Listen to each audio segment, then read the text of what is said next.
तोड़ पाए। अभी हाल ही में जो हमारे उत्तराखंड में 41 मजदूर एक टनल में फंसे हुए थे जिसका नाम सिलकियारा सुरंग है, वहाँ पे फंसे हुए तो शायद वो मर जाते। उनको बचाने के लिए बड़ी बड़ी टेक्नोलॉजीज फेल हो गई और वहाँ पर गए कौन? 12 जिनको अब रैट होल माइनर्स कहा जाता है, वो गए। उनके टीम लीड यहाँ मौजूद हैं, वकील हसन साहब। इन लोगों ने वहाँ जाकर 41 पर अभी बात करने के लिए इससे पहले कि हम जन सुनवाई शुरू करें, इस पॉलिटिक्स पर थोड़ी बातचीत करने के लिए हम सहबा फारूकी को बुलाएंगे कि वो आकर अपनी बात रखें।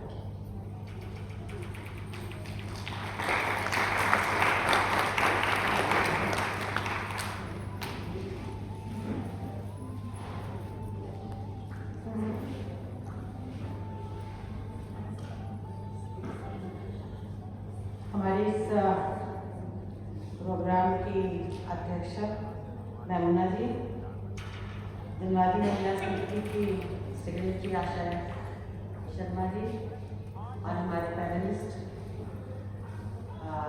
संजीव जी, धनुराज जी और कीर्ति साथी। मेरे ख्याल में हमारी जिंदगी भर की कमाई लगा दी, अब तो हम उन्हें भी कुछ जवाब नहीं दे सकते।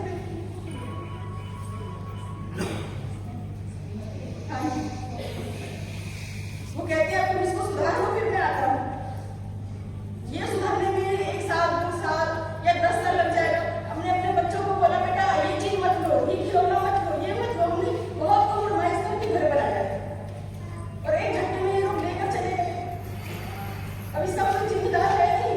सरकार कहेगी बेटी पढ़ाओ बेटी बचाओ, रोड पर रखी बेटियों को बचाए और पढ़ाए। जो भी वहां आता है वो यही कहता है तुम टेंशन मत लो, दोबारा हो जाएगा। दोबारा हो जाएगा मगर कब तक होगा? जब हम चले जाएंगे तब होगा।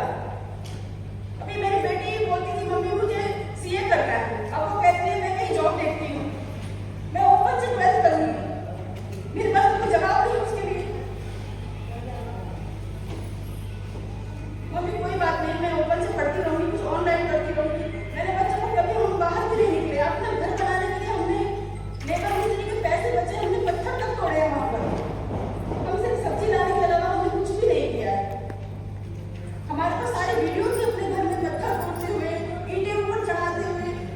हमें इतना सुकून था चलो जो भी हमने किया हमारे साथ छत तो आ गई है। अब हम रेंट भरेंगे अपने बच्चों की पढ़ाई लिखाई में कुछ करेंगे।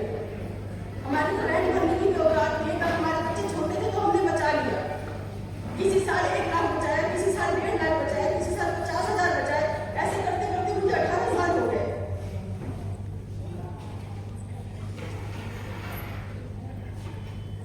अब मुझे बस ये इंसाफ चाहिए, मेरा घर जहाँ था जैसा था। सरकार तो सब कुछ सुनती है ना, उसको दिखाई नहीं दे रहा है। हम रोड पे बैठे हैं। सबसे बड़ी कमी सरकार की ये है कि जब हम वहां बस रहे थे तभी हमें मना कर देते, हम तो अपनी पूंजी बचा लेते ना। और ऐसा तो नहीं है कि हमारे कागज गलत है, जैसे कागज हमारे हैं वैसे कागज तो आधे से ज्यादा दिल्ली के पास है। हमने कोई घेरा नहीं, हमने कोई कब्जा नहीं किया है। अब हमें बस इंसाफ चाहिए जो हमारे साथ हुआ है। जो भी हमें इससे निकालेगा हम उसके साथ खड़े और हम हाल खड़े।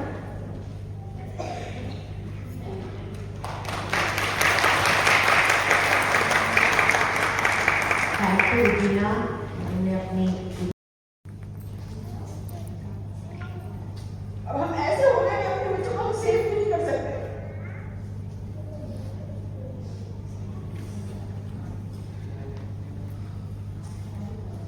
अपना दुख किसी से बताने में भी हमें लगता है कि हम अपना मजाक उड़ा रहे हैं।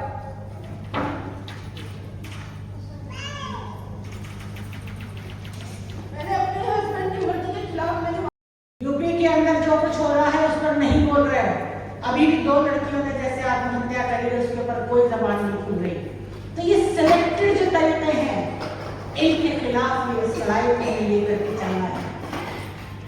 साथियों मैं आपसे बात जरूर कहना चाहूंगी कि आज जो सरकार हमारे बीच में नजर आ रही है, इस सरकार का केवल एक मकसद है कि इस मुल्क मुल्क के संविधान को, इस मुल्क की डेमोक्रेसी को ख़त्म कर दिया जाए और उसके बाद अपनी जो सोच है, अपनी जो राजनीतिक समझ है, अपना जो कॉन्स्टिट्यूशन है उसको लागू किया जाए, जिसके लिए आरएसएस ने पिछले 100 साल से पापड़ बेलने की कोशिश कर रही है। तो आज लड़ाई बिल्कुल साफ है।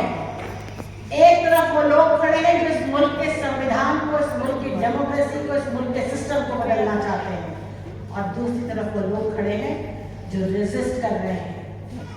हाँ, ये जरूर है कि जो बोलने जो मुखालिफिन को उनके पास वो लोग अपना डेमोलिशन के लिए वारंट लेके आते हैं। वारंट देने के बाद उन्हें तोड़ने के लिए चिपकाते हैं, नोटिस चिपकाते हैं। नोटिस चिपकाते हैं हमें कितने दिन पहले देते हैं? 24 तारीख को 24 तारीख को देते हैं। 24 तारीख में आपका पड़ गया हाफ डे सैटरडे। फिर उस तरह से उनके पास आया है हाई कोर्ट से 9 तारीख को, थाने में उन्होंने दिया है 12 तारीख को, हमें मिला है 24 तारीख को। ये सोचा समझा प्री प्लान है। ये सब कुछ प्लान के आधार पर किया गया है।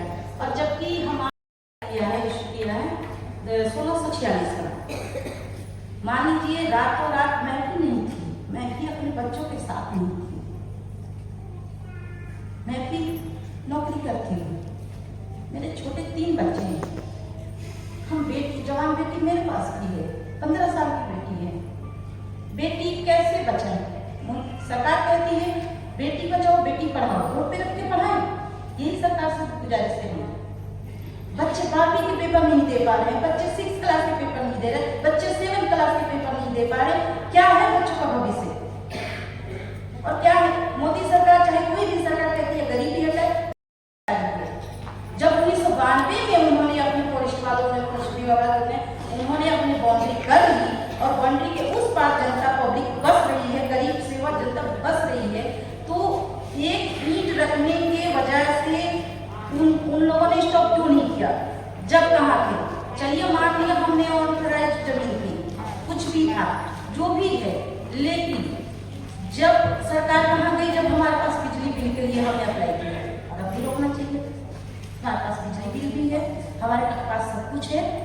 आगे का घर का जमीन बेच के यहाँ पे बोले कोई बात नहीं, बच्चे पढ़ लेंगे, वही हमारे भविष्य, वही हमारे सब कुछ करेंगे। सरकार गरीबी हटा रही है कि गरीबों को ही हटा रही है? ये जवाब चाहिए सरकार से। अगर फॉरेस्ट विभाग की जमीन थी तो वो लोग पहले क्यों नहीं स्टॉप किए? स्टॉप करना चाहिए। जब 24 घर के लिए ही नोटिस आया था, हम 24 घर क्या अमीर नजर आ रहे थे? जैसे तैसे अपना गुजारा करते हैं, कहाँ से हम करेंगे? बताइए, बच्चों का फीस देंगे कि बच्चों को खिलाएंगे कि हम किराए का बिल भरेंगे? हमारा सब कुछ लूट लिया। हम तो रोड पे हैं। 4 दिन में जंगल में पड़ी थी, कोई सरकार नहीं आई। 4 दिन जवान बेटी लेके पड़ी रही, नशेड़ी घूमते हैं, गजड़ी घूमते हैं, सब घूमते हैं। कौन इसका जिम्मेवार होता है? कोई है सरकार? जब उठता है, जब और मान लीजिए गवर्नमेंट की जमीन है, जब गवर्नमेंट को पता चलता है, जब सारी पब्लिक बस चुकी होती है, सब अपना आशियाना बना चुका है। मैं यही जवाब चाहती हूँ सरकार से, आप लोगों से, आप जनता से, आप सवाल करिए कि 1646 दिखा के 1046 कैसे तोड़ गए? क्या 24 घर के लिए हम गरीब अमीर दिख रहे थे? ये तानाशाही हो रहा है। ये देश में तानाशाही राज चलना चाहते हैं। ये तानाशाही नहीं चाहते।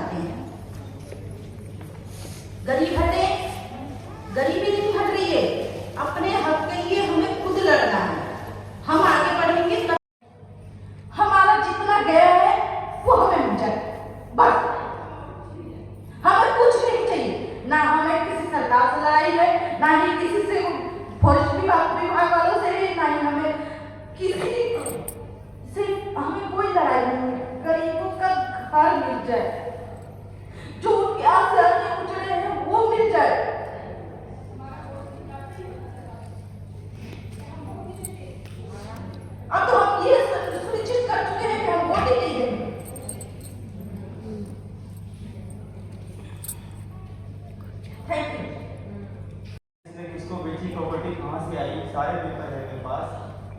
फिर भी जो है हमारी प्रॉपर्टी को फॉरेस्ट ने तोड़ दिया।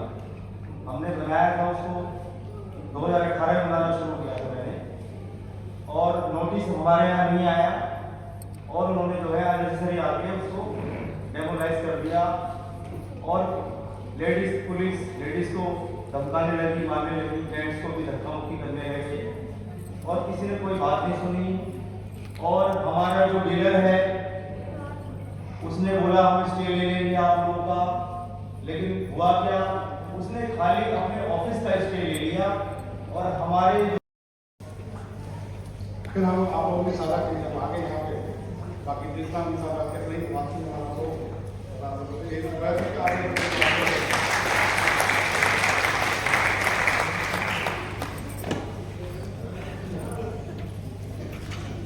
संगम विहार जैसी ही तुगलकाबाद की कहानी है। वो लोग अभी कविता वो लोग आ गए क्या तुगलकाबाद वाले? अभी नहीं आने वाले हैं। हमारे बीच में खजूरी से, श्री राम कॉलोनी से। मेरा नाम शबाना हसन है, मैं वकील हसन की वाइफ हूँ। मैं उस वकील हसन की वाइफ हूँ जो कल तक देश का हीरो था, रेड माइनर्स। मेरी कहानी थोड़ी सबसे अलग है। लोगों के घर टूटे हैं, किसी के किसी वजह पे, किसी के किसी वजह पे, मगर मुझे तो ऐसा लगता है मेरा घर तो एक ही वजह से टूटा है, क्योंकि मेरे शौहर जो हैं वकील हसन वो देश के हीरो बन गए थे। 12 साल से खजूरी खास दिल्ली 94 में रह रही हूँ और जैसे भी थे, गरीब थे, जो भी थे, अपनी लाइफ बहुत अच्छे से हम सरल जिंदगी अपनी जी रहे थे। ना बहुत अच्छी हाई सोसाइटी से थे, ना गरीबी से थे। आज की हमारी जो स्थिति है ना वो इतनी बुरी है कि हम फुटपाथ पे आ गए हैं। मैं अपने घर में नहीं, मेरे हस्बैंड मेरे घर में नहीं, मेरी बेटी जो 14 साल की है, मेरा बेटा जो 17 साल का है, वो दोनों घर में थे। वीडियो वाले बिना किसी नोटिस के, बिना किसी इंफॉर्मेशन के मेरे घर में आते हैं और ऐसे घुसते हैं जैसे डकैत होते हैं ना, और क्रिमिनल के घर में घुसते हैं, उन्हें जैसे कुछ पता नहीं क्या खजाना खोजना है। दरवाजा तोड़ा, हथौड़े से, खुदाली से, खांची से, जो भी उन्हें मिला वो उन्होंने उस दरवाजे पे यूज किया। और उस दरवाजे के जस्ट पीछे मेरा बेटा और मेरी बेटी है। मकान कोई ऐसा तो किसी भी जगह पे जाकर कोई मकान बना लेगा क्या? नहीं बना सकता। पहले उसे खरीदेगा, फिर उससे कागज बनवाएगा। वो कागज कहाँ से बनाएगा? कोर्ट से बनवाएगा। कोर्ट बंद ही हो जाती है, चाहे वो पावर अटॉर्नी हो या रजिस्ट्री हो। जब वो बनती है तब कोर्ट कहाँ चला जाता है? कोर्ट को तभी आदेश होने चाहिए कि ये जमीन अनऑथराइज्ड है, इसकी कोई रजिस्ट्री, कोई चेक नहीं बनेगी। नहीं, वो पावर अटॉर्नी बहुत अच्छे तरीके से बना के देते हैं। क्यों? क्योंकि उन्हें पता है ये जो जमीन आज जिस बिस्तर पे हम सोते हैं ना, उसके नीचे चूहे, घूस और कुत्ते क्योंकि तिरपाल डालने पड़े। मेरे हस्बैंड फौजी घर से बिलोंग करते हैं, मेरे सुसर जो थे वो फौजी थे, मेरे जेठा भी आर्मी से रिटायर होकर आए हैं पिछले साल। और इन्होंने देखो, इन्होंने तो इतना अच्छा काम किया, देश का नाम रोशन किया था, सरकार का इतना पैसा बचाया। सरकार से हमने कुछ भी नहीं मांगा। सरकार से हमने क्या मांगा? कुछ नहीं मांगा। सरकार ने हमसे कहा बताओ वकील जी हम तुम्हारे लिए क्या करें? कुछ बड़ा करना चाहते हैं तुम्हारे लिए? हमने सरकार से कहा हमें कुछ नहीं चाहिए, मगर ये जो मीडिया वाले सबको परेशान करते हैं ना, हमें हमारा घर चाहिए। हमारे घर में आकर कोई हमें परेशान ना करे। आज कॉलोनी में रहता हूँ। मैं ही वो बदनसीब आदमी हूँ जिसने सिलक्यारा में फंसे 41 लोगों को बचाया था अपनी जान की परवाह के बगैर। जब वहां से बहुत सारी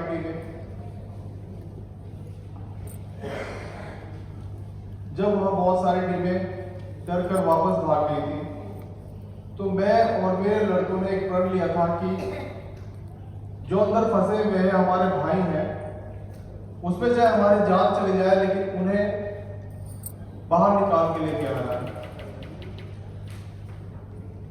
और हमने वो किया भी। हमारे ये मानिए हमारे अंदर वो जज्बा था उन्हें निकालने का। हमने कभी ये नहीं सोचा कि अंदर कोई हिंदू है, कोई मुसलमान है, क्योंकि हमारे घर में भी कभी ये चीजें बताई नहीं गई थी। हमारे घर में हमारे जो फादर थे वो आर्मी में थे, जो हमारा भैया वो भी आर्मी में थे। तो हमने कभी ये नहीं जाना था कि कोई हिंदू है कोई मुसलमान है, लेकिन पिछले कुछ सालों से महसूस होने लगा कि हाँ हम मुसलमान हैं। हम जब वहां से उनको निकाल के ले गया बहुत खुशी हुई। हमारे बिना बताए और बिना नोटिस के एक चोरों की तरह आए और आकर, जब मैं भी ना था, मैं भी घर पे नहीं था और मेरी वाइफ भी घर पे नहीं थी, उन लोगों ने इस तरीके से मेरे घर का दरवाजा, मेरा घर तोड़ा जैसे क्रिमिनल का तोड़ा जाता है। मेरे बच्चों ने बहुत संघर्ष किया, लेकिन वे बेचारे कहां तक संघर्ष करते, वे भी हार मान गए। मैं जब वहां पहुंचा, मैंने उनसे सिर्फ 2 सवाल किए कि आप मेरा घर क्यों तोड़ रहे हो और किस, आपने नोटिस भी नहीं दिया, मेरा सारा सामान अंदर है। तो ये उन लोग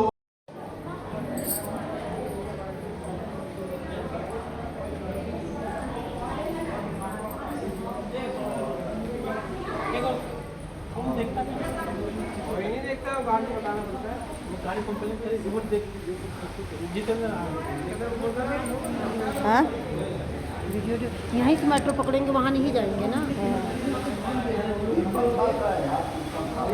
इधर तो फुलवाड़ी को बना दे। अभी चल रहा है कोई बन